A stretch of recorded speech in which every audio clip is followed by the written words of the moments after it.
Welcome. I want to thank everybody for joining us on Coffee with the Chamber this morning. And we will go through and have everybody give us a little update. But before we do that, we have a special guest today.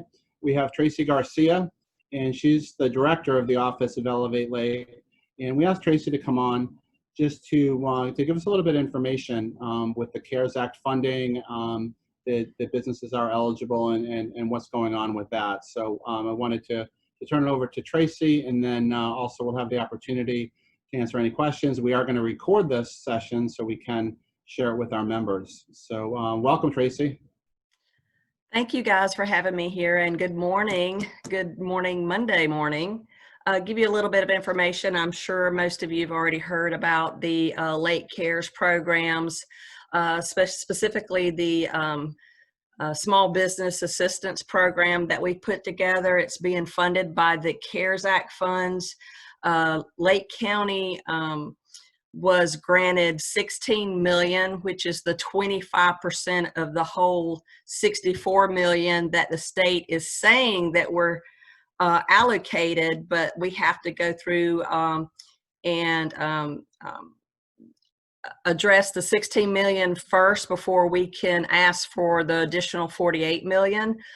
I know that there's talks to try to get that alleviated and maybe put in a plan. The county can put in a plan to the state so they can access that additional funds prior. But this morning we're going to specifically focus on the 16 million that was originally allocated. The Board of County Commissioners decided to allocate 12 million of that 16 million to support local businesses with a commercial presence due to the impacts of COVID-19, and then up to 3 million of that, actually 3.5 million of that will go to nonprofit organizations. About $500,000 will be allocated for the administrative costs that's necessary to get this program off the ground. So I can go over some of the for-profit business eligibility and to let you know what the amounts are for the for-profit organizations. We had some working groups that got together prior to launching the program. The program was launched a week ago, and I can tell you we have around 650 applications in at the moment. Of course, it changes pretty much hourly, but we have seen less applications come in than we had originally anticipated. But I think that is because the first round of eligibility requirements that the commissioners and the working group focused on was those companies that were deemed non-essential and that experienced closures and partial closures due to the governor's orders. So that's probably going to change here soon. Brandon Matulka, our executive director for the Agency for Economic Prosperity, he will be giving an update to the county commissioners tomorrow, let them know where we stand. And we're anticipating that they'll open up some of the eligibility requirements to take off that non-essential aspect, and that that will open up for more companies to come in, because a lot of them were deemed essential, but they still suffered a lot of impacts due to some indirect impacts. So hopefully, we'll be able to get more. We have the capacity on these two programs to probably service, we estimated around 2,500 applications. So we'll see another influx of those come in when those non-essential aspects of the eligibility will be lifted. Right now, as it stands, our for-profit business eligibility, if a business had 25 or fewer FTEs, full-time equivalent employees, including the owner, and as of January 1st, 2020, then also businesses that have, of course, been negatively impacted by the COVID-19 emergency. The business has to have a physical location in Lake County and have been legally operating prior to January 1, 2020. Businesses can demonstrate ongoing operations within Lake County through February 15th, 2020, which was the onset of the COVID-19 pandemic locally. and businesses expect to continue or resume operations after all the state executive orders and restrictions are lifted. Businesses is not a subsidiary or partially owned by a publicly traded company or hedge fund. Businesses do not have any legal actions against or from Lake County or its municipalities, including code enforcement liens, and no owner, officer, partner, or principal actor of the business has a felony conviction for financial mismanagement within the last 2 years, for which he or she is still serving a sentence, which includes prison, parole, or probation. Business is not operating in violation of any state, federal, or local laws. Business was determined to be non-essential business affected by state of Florida safer at home executive orders and or was mandated to close or reduce operating capacity. That is the one that's crucial that we think that will be lifted here soon. And it also may change. We're anticipating that the Board of County Commissioners may change the 25 or fewer FTEs. It might go up to 30, 40, or 50. It's at the discretion of the board.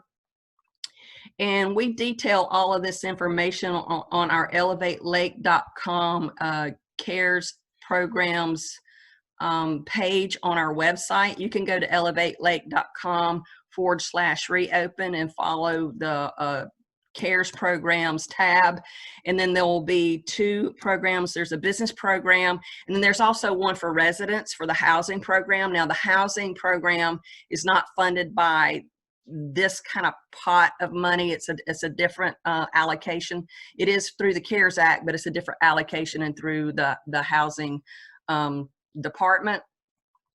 Now, for the nonprofits, there's a lot of similarities with that program as far as eligibility, but a nonprofit organization that's a 501c3 or a chamber of commerce, right now 25 or less FTE employees.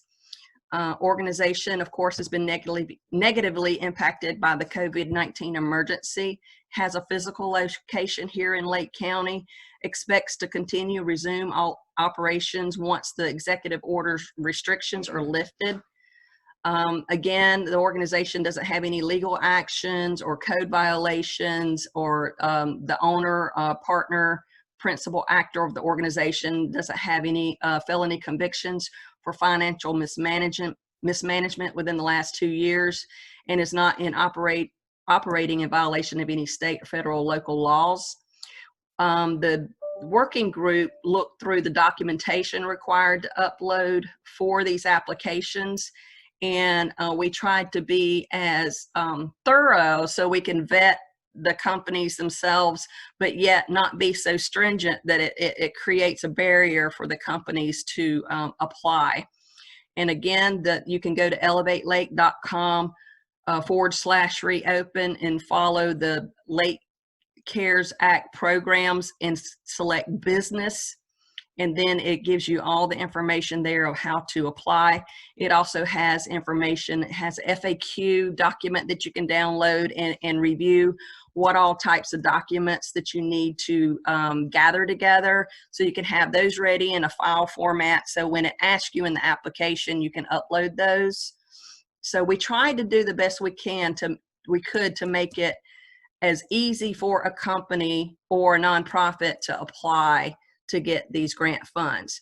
The for-profit amounts are if you're self-employed, sole prop, even if you're LLC, but the amounts are based on how many FTEs you have. If you're 1 FTE, then you are eligible for $2,000 grant. If you're 2 to 9 full-time equivalents, you're eligible for a $5,000 grant. And if you're 10 to 25 full-time equivalent employees, you're eligible for the $7,500. The nonprofit grant program, as long as you're a 501c3 or chamber of commerce and you're 25 or less FTE employees, then you're eligible for the $5,000 grant. So that's kind of pretty much the meat and potatoes of the program, and I'm open to questions if anyone has any questions. So we can take questions at this time. You can either put it in the chat or we can recognize you. I do want to thank you, Tracy. I know your team has put a lot of effort into this. You had to come up with a whole digital platform. You had to bring in some employees to manage I know it's been extremely involved. Can you tell us how people can get in touch with you? I know you've been very responsive. I was at a business last week. I was able to get you on the phone and answer some questions for us on the spot. So how can people get a hold of you? Well, actually, they can get a hold of me at my office. Let me give you my phone number, and if you Amanda, if you want to pop this up on the chat, it's 352-742-3925. And my work cell is 352-460-7602. We do have a dedicated mailbox, email mailbox, specifically for the grants program. It's grant@elevatelake.com. We have a staff of 3 or 4 of us that monitors that mailbox. So if you have any questions, you might get a faster response if you email that mailbox at grant@elevatelake.com. There's also a call center that has been set up, and I will give you that phone number here. The facts and criteria, and there's a CARES Act helpline, which is 352-268-9299. Now, the call center is located right now at the Cooper Memorial Library.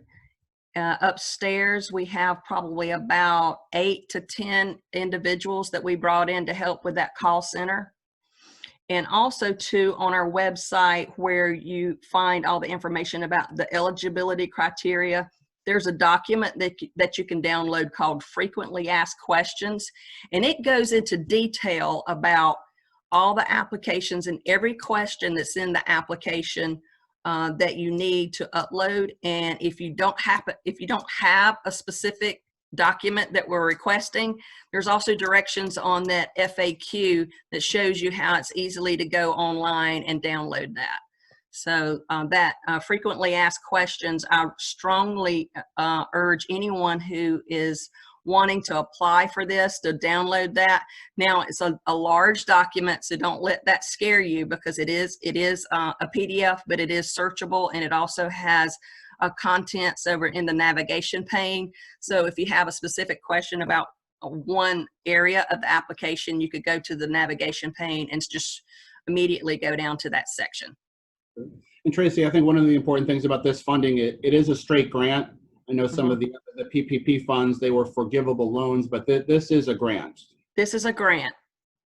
The only thing that may come into play is if we're doing a lot of vetting, because we have seen where there's been some individuals that have put in for multiple businesses, which that's fine if you have up to 3 businesses, as long as they're 3 separate physical locations. But we're having to be careful and vet those closely, and that might slow the process down. You can get a paper copy, but this will also slow the process down, because we have to have a staff member to actually physically put it in on the online portal, because that's how we manage the payment process. So I highly suggest to do everything online. If you need assistance, I'm sure you can find someone in your business community that can help you with that. All right. Well, thank you very much, Tracy. Amanda, I don't see any questions. Do we have any questions in the chat? Or does anybody have any questions? Chuck, did you have a question? I know you had asked about asking them. I did, but you're unmuted.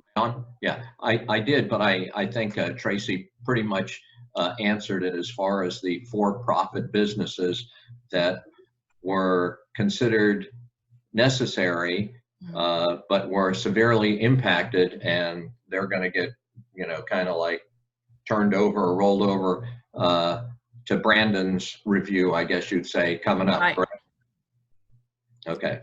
Right, and that working group that we had a working group that met prior to help us with all those eligibility requirements. They're going to reconvene this week, And so that's part of the process, even though he's bringing that up to the commissioners tomorrow. You know, of course, the commissioners have the final say, because so they tomorrow could say, you know what, we don't even need the working group to convene. We're just going to go ahead and this is what we're going to do. So kind of keep your ears out for that. I anticipate if there, you know, when there are changes, that we will be putting out press releases and sending out that information to all of our chambers and community partners.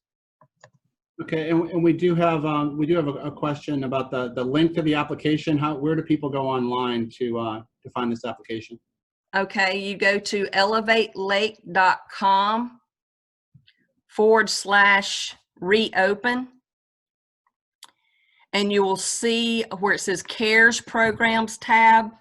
You click on the CARES Program tab and follow the tab for businesses, because we do have two programs. We have one for residents and one for businesses. So you select the one for business. Right. Amanda, can we put that on our Facebook this morning so people can find the link on our Facebook page as well? Yeah, absolutely. Great, thank you. Now, just to let you know, once you click on the businesses that have some eligibility criteria, the fax document that you can download on that landing page, and then it'll have a apply here button. What you have to do, if you haven't done it yet, our platform that we're using to handle the program itself is called Submittable. So you'll go into Submittable and you'll create yourself an account. So it's really easy. It's basically name and email address. And then once you create the Submittable account, you can then choose from that landing page either for-profit application or nonprofit application. So just be kind of careful. We've had some instances where people have chosen the wrong application, because of course the title looks very similar except the for-profit and nonprofit. So just be a little careful there, and then you can start that process. All right, and we have a question too, Tracy, is how quickly will the website be updated with new information once essential businesses are eligible? We will do that as quickly as possible. We have our internal team that will be working on that diligently, and I don't anticipate it taking more than 1 or 2 days, if that. We have been some of the companies that have already applied. They couldn't answer that. They were not deemed non-essential per se. So we've held on to their applications. So whenever that changes, we'll be able to send them an email through the Submittable platform to tell them, okay, that's open. So if they already have the application in, then we'll be able to let them know to go ahead and finish that out. Okay, and we have a question about time frame for notification of successful application. I'm sorry, can you repeat that? Time frame for notifying people that they have been successful with their application. Okay, that is hard to say because it's dependent upon how thorough and how accurate the application is itself. We have 2 rounds of reviews, the phase 1, phase 2 reviewer. And so if the application is missing certain documents, it proves how many FTEs there are or things like that, then we'll have to reach out to the applicant, and then they in turn will go back into Submittable and submit what we've asked for or what's missing. So it's all dependent upon, you know, how quickly they can do that and how quickly we can get through that review. Okay, and how long will it take people after they have been successful in getting this approved? When will they get the check? Okay, that is something that our clerk's office, when we submit all the approved applicants to our clerk's office, they're telling us, of course, they have to go through their stringent payment process. And then unfortunately, it could take about 30 days. We're trying to get them to speed that up, but because all of this is subject to auditing, because the funds came through the state, we have to be very careful about how they put together all that for auditing purposes. That's great. I think those are all the questions that we have for now, Tracy. We really appreciate all that you've done. I know you've put a lot into this. Your team's done. Well, it truly is a team effort. Brandon Matoka and all of our staff, I mean, they've really gone above and beyond. Brandon works nights, weekends. I don't see how the guy's walking, but he's a good boss, and we all know how important this is for the businesses, and we're committed to make this something, to help out our community. Great. Thank you, Tracy. Well, we welcome you to stay on the call if you would like, but we understand if you want to get back to getting some money in the hands of our businesses. We appreciate Thank being- you, everyone. Thanks a lot.